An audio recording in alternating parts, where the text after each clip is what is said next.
Si quelqu'un n'est pas sauvé, la première chose qu'il lui faut, c'est le sang de Jésus. Il n'y a pas d'autre recours possible pour lui. Sans effusion de sang, il n'y a pas de pardon.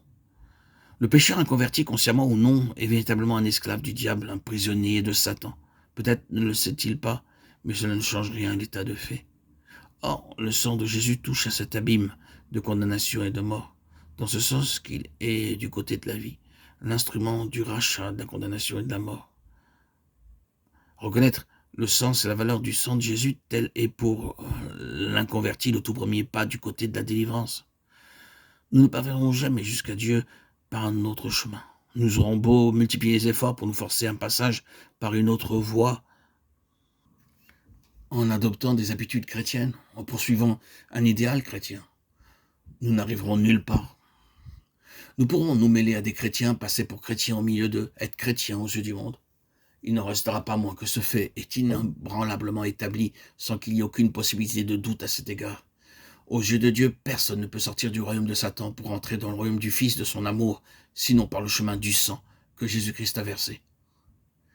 Et méconnaître ce fait capital, passer dessus comme on passe sur une chose sans importance, refuser de le voir, de le reconnaître, de l'accepter signifie qu'aux yeux de Dieu, quelle que soit d'ailleurs la suite des événements dans notre vie personnelle, la chose qui fait de nous un enfant de Dieu et nous délivre du royaume de Satan n'a pas eu lieu.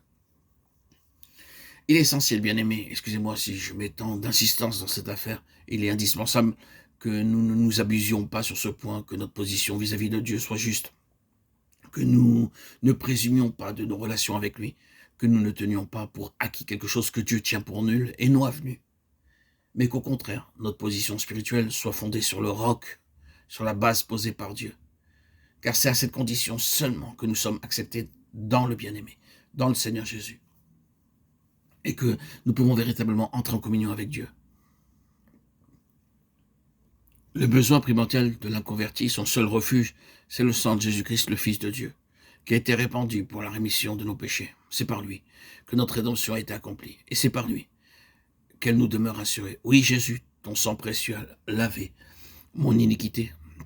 Ce sont là les premiers rudiments de l'Évangile. C'est par là que tout commence dans nos relations avec Dieu. Une fois sauvé, le pécheur a des luttes. Et dans ces luttes, le sang est une nécessité par le fait que c'est en réalité avec Satan que le pécheur sauvé se trouve aux prises. Satan n'est plus son maître, Satan n'est plus son seigneur, il n'est plus celui auquel on est asservi. Mais il n'a pas pris son parti de la situation. Et il va désormais concentrer ses efforts dans un autre sens, tâcher de ramener en captivité celui qui lui a échappé.